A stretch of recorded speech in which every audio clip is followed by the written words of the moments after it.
Welcome back to our digital transformation series for SMBs. Each step here is designed to help you build a stronger and more efficient business. Today, let's talk about the power of organization. Organizing tasks isn't just making a list.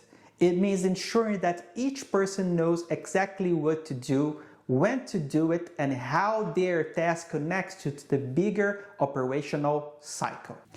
With that clarity, the workflows run smoothly. Legal prepares contracts, finance issues invoices, and operation executes service orders, and everyone can track progress in real time. Now, imagine when this connects with document control.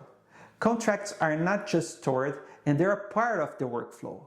Even suppliers and clients can receive specific tasks without needing access to the system.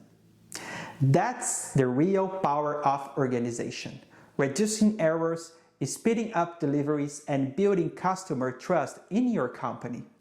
This was another episode of our digital transformation series for SMBs. In the next video, we'll talk about the return over investment and why digital transformation pays for itself quickly. See you there.